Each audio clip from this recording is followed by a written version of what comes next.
ವಿಧಾನ ಪರಿಷತ್ನ ಟಿಕೆಟ್ ಘೋಷಿಸಿದ ಬಿಜೆಪಿ.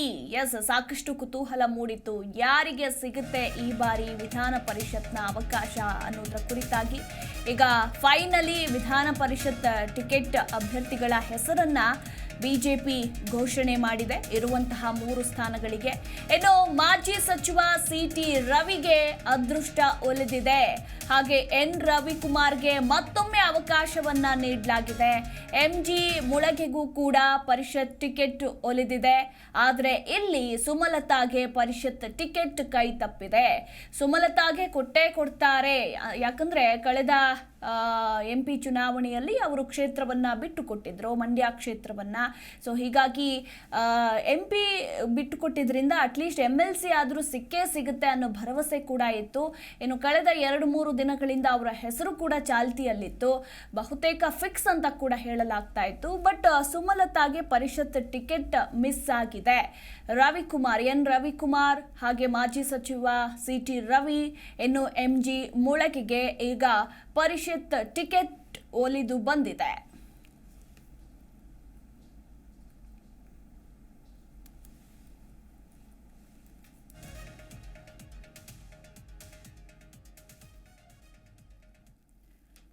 ಈ ಕುರಿತಾಗಿ ಇನ್ನು ಹೆಚ್ಚಿನ ಡೀಟೇಲ್ಸ್ ಕೊಡ್ತಾರೆ ನಮ್ಮ ಪ್ರತಿನಿಧಿ ಜನಾರ್ದನ್ ಹೆಬ್ಬಾರ್. ಬಿಜೆಪಿ ಟಿಕೆಟ್, ವಿಧಾನ ಪರಿಷತ್ ಟಿಕೆಟ್ ಘೋಷಣೆಯಾಗಿದೆ. 3 ಅಭ್ಯರ್ಥಿಗಳು ಯಾರು ಅನ್ನೋದು ಫಿಕ್ಸ್ ಆಯಿತು. ಬಟ್ ಇಲ್ಲಿ ಬಹುತೇಕ ಸುಮಲತಾಗೆ ಫಿಕ್ಸ್ ಅಂತ ಹೇಳಲಾಗ್ತಾ ಇತ್ತು ಕಳೆದ 2-3 ದಿನಗಳಿಂದ. ಬಟ್ ಸುಮಲತಾಗೆ MP ಯಲ್ಲೂ ಕೂಡ ಟಿಕೆಟ್ ಮಿಸ್ ಆಯಿತು. ಇತ್ತ MLC ಯಲ್ಲಾದರೂ ಸಿಗುತ್ತಾ ಅಂತ ನಿರೀಕ್ಷೆಯಲ್ಲಿದ್ರು, ಅಲ್ಲೂ ಕೂಡ ಟಿಕೆಟ್ ಮಿಸ್ ಆಗಿದೆ. ಕಾರಣ ಏನು? ಈ ಬಗ್ಗೆ ಓವರ್ ಆಲ್ ಡೀಟೇಲ್ಸ್. ಮತ್ತು ನಿಜಕ್ಕೂ ಕೂಡ ಇದು ಅಚ್ಚರಿ ಆಗ್ತಾ ಇದೆ ಪ್ರತಿಯೊಬ್ಬರಿಗೂ ಕೂಡ. ಸುಮಲತಾರಿಗೂ ಕೂಡ ಬಹುಶಃ ಇದು ಅಚ್ಚರಿ ಆಗಿರುವಂತ ಸಾಧ್ಯತೆ ಇದೆ. ಕಾರಣ ಏನಂತಂದ್ರೆ, ಮಂಡ್ಯ ಲೋಕಸಭಾ ಚುನಾವಣೆಯಲ್ಲಿ ಟಿಕೆಟ್ ಅನ್ನ ತ್ಯಾಗ ಮಾಡಿ ಬಂಡಾಯ ಎಳೆದೇನೆ ಬಿಜೆಪಿಗೆ ಸೇರಿ ಚುನಾವಣೆಗೆ ಸಪೋರ್ಟ್ ಮಾಡಿ ಅಲ್ಲಿ ಗೆಲ್ಲುವಂತಹ ಪ್ರಯತ್ನವನ್ನ ಮಾಡ್ತಾ ಇದ್ರು. ಹಾಗಾಗಿ ಅವರಿಗೆ ಟಿಕೆಟ್ ಸಿಕ್ಕೇ ಸಿಗತ್ತೆ, ವಿಧಾನಸಭೆಯಿಂದ ವಿಧಾನ ಪರಿಷತ್ತಿಗೆ ಆಯ್ಕೆ ಆಗೇ ಆಗ್ತಾರೆ ಅವರು ಅಂತ ಒಂದು ಮಾತಿತ್ತು. ರಾಜ್ಯ ಬಿಜೆಪಿ ಘಟಕವು ಸಹಿತ ಈ ವಿಚಾರವಾಗಿ ಚರ್ಚೆ ಮಾಡಿ ಅವರ ಹೆಸರನ್ನು ಕೂಡ ಡೆಲ್ಲಿ ಹಾಗೆ ಕಳಿಸ್ಕೊಟ್ಟಿತ್ತು ಅನ್ನೋ ಒಂದು ಮಾಹಿತಿ ಇದೆ.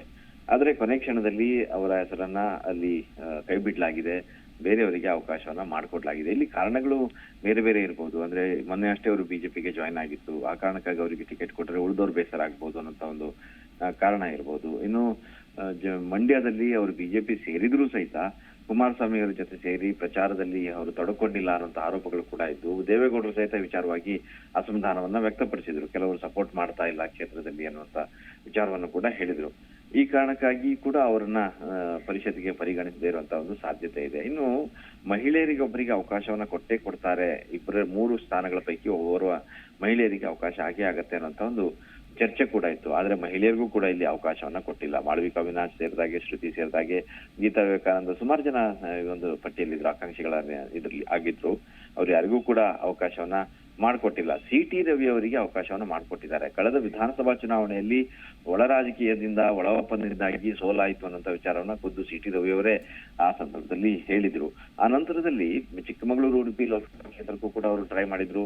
ಬೆಂಗಳೂರು ಉತ್ತರ ಕ್ಷೇತ್ರಕ್ಕೂ ಸಹಿತ ಅವರು ಲೋಕಸಭಾ ಕ್ಷೇತ್ರಕ್ಕೂ ಕೂಡ ಪ್ರಯತ್ನವನ್ನ ಮಾಡಿದ್ರು ಸ್ಪರ್ಧೆ ಮಾಡಬೇಕು ಅಂತ ಹೇಳಿ. ಆದ್ರೆ ಕಾರಣಾಂತರಗಳಿಂದ ಸಾಧ್ಯ ಆಗಿರ್ಲಿಲ್ಲ. ಸಾಕಷ್ಟು ವಿರೋಧ ಕೂಡ ಒಳಗಿಂದೊಳಗೆ ವ್ಯಕ್ತ ಆಗಿರುವ ಹಿನ್ನೆಲೆಯಲ್ಲಿ ಅವರಿಗೆ ಅವಕಾಶ ತಪ್ಪಿತ್ತು. ಆದ್ರೆ ಅವರು ಪಕ್ಷದ ಪರ ಕೆಲಸ ಮಾಡೋದನ್ನ ನಿಲ್ಸಿರ್ಲಿಲ್ಲ, ಹಾಗೆ ಮುಂದುವರ್ಸ್ಕೊಂಡು ಹೋಗಿದ್ರು. ಈ ಕಾರಣಕ್ಕಾಗಿ ಅವರಿಗೆ ಮತ್ತೊಮ್ಮೆ ಅವಕಾಶವನ್ನು ಮಾಡಿಕೊಟ್ಟಿದ್ದಾರೆ. ಯಾಕಂದ್ರೆ ಪಕ್ಷದ ಪರವಾಗಿ ಯಾವುದೇ ಸಂದರ್ಭದಲ್ಲಿ ಗಟ್ಟಿ ಧ್ವನಿಯಲ್ಲಿ, ಏರು ಧ್ವನಿಯಲ್ಲಿ ಪ್ರತಿಯೊಬ್ಬರನ್ನ ಅವರ ಆಡಳಿತ ಪಕ್ಷವನ್ನ ವಿರೋಧಿಸಿ ಮಾತನಾಡ್ತಾ ಇದ್ರು. ಈ ಕಾರಣಕ್ಕಾಗಿ ಸಿಟಿ ರವಿ ಅವರಿಗೆ ಅವರ ಎನರ್ಜಿಯನ್ನು ವೇಸ್ಟ್ ಮಾಡಬಾರ್ದು, ಪಕ್ಷಕ್ಕೆ ಬಳಸ್ಕೋಬೇಕು ಅನ್ನೋ ಕಾರಣಕ್ಕಾಗಿ ಒಂದು ಅವಕಾಶವನ್ನ ಈಗ ಪರಿಷತ್ತಿಗೆ ಮಾಡಿಕೊಟ್ಟಿದ್ದಾರೆ. ವಿಧಾನ ಪರಿಷತ್ನಲ್ಲಿ ಸಿಟಿ ರವಿ ಅವರಿಗೆ ಅವಕಾಶ ಮಾಡಿಕೊಟ್ಟಿರುವಂತ ಹಿನ್ನೆಲೆಯಲ್ಲಿ ಬಹಳ ಇನ್ನಷ್ಟು ಕುತೂಹಲ ಹೆಚ್ಚಿರುವ ಕಾರಣ ಏನಂತಂದ್ರೆ, ಒಂದು ವೇಳೆ ಕೋಟಾ ಶ್ರೀನಿವಾಸ ಪೂಜಾರಿ ಅವರು ಚಿಕ್ಕಮಗಳೂರು ಲೋಕಸಭಾ ಕ್ಷೇತ್ರದಲ್ಲಿ ಆಯ್ಕೆಯಾದ ಹೋದ್ರು ಅಂತಂದ್ರೆ ವಿಪಕ್ಷ ನಾಯಕ ಸ್ಥಾನ ಪರಿಷತ್ತಲ್ಲಿ ಖಾಲಿ ಆಗತ್ತೆ. ಅಲ್ಲಿ ಸಿಟಿ ರವಿ ಅವರಿಗೆ ಅವಕಾಶವನ್ನ ಮಾಡಿಕೊಡಬಹುದು ಅಂತ ಕೂಡ ಹೇಳಲಾಗ್ತಾ ಇದೆ. ಕೆಳಮನೆ ಮೇಲ್ಮನೆ ಯಾರೆಲ್ಲೂ ಒಂದೇ ಸಮುದಾಯಕ್ಕೆ ಆಗತ್ತೆ ವಿಪಕ್ಷ ನಾಯಕ ಸ್ಥಾನ ಅನ್ನೋ ಮಾತಿದೆ. ಅದ್ರ ಹೊರತಾಗಿಯೂ ಸಹಿತ ಅವಕಾಶವನ್ನ ಮಾಡಿಕೊಡಬಹುದು ಅನ್ನೋಂತ ಒಂದು ಮಾತುಗಳು ಕೇಳಿ ಬರ್ತಾ ಇದ್ದಾವೆ.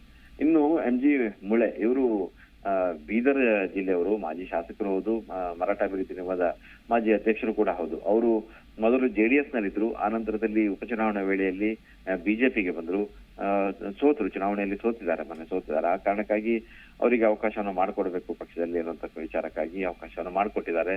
ಯಡಿಯೂರಪ್ಪನವರ ಜೊತೆ ಸೇರಿದಂತವ್ರು ಆಪ್ತರು ಅಂತ ಮಾತು ಕೂಡ ಇದೆ. ಈ ಕಾರಣಕ್ಕಾಗಿ ಯಡಿಯೂರಪ್ಪನವರ ಕಡೆಯವರಿಗೆ ಒಂದು ಅವಕಾಶವನ್ನ ಮಾಡಿಕೊಟ್ಟಿದ್ದಾರೆ.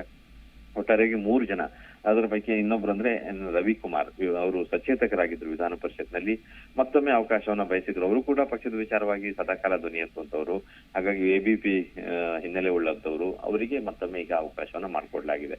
ಈಗ 3 ಅವಕಾಶವನ್ನ ಬಿಜೆಪಿ ಹೈಕಮಾಂಡ್ ಮಾಡಿಕೊಟ್ಟಿದೆ.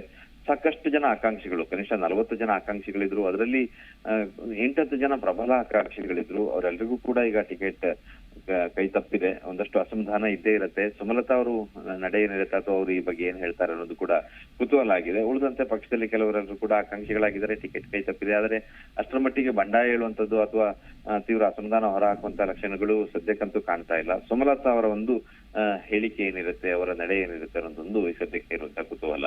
ಮಧು. ಎಸ್, ಥ್ಯಾಂಕ್ ಯು ನಿಮ್ಮೆಲ್ಲ ಡೀಟೇಲ್ಸ್ಗಾಗಿ ಹೆಬ್ಬಾರ್.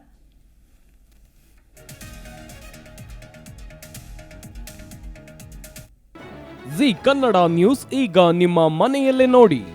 ಎಲ್ಲ ಕೇಬಲ್ಗಳಲ್ಲಿ ಈಗ ಲಭ್ಯ.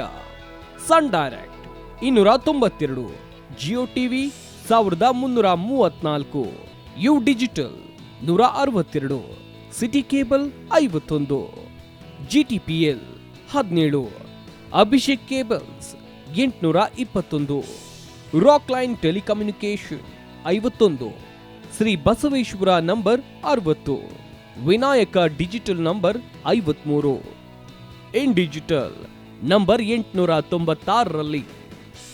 ನಿಮ್ಮಿಸ್ತದ ಜಿ ಕನ್ನಡ ನ್ಯೂಸ್ ನೋಡಿ ಆನಂದಿಸಿ.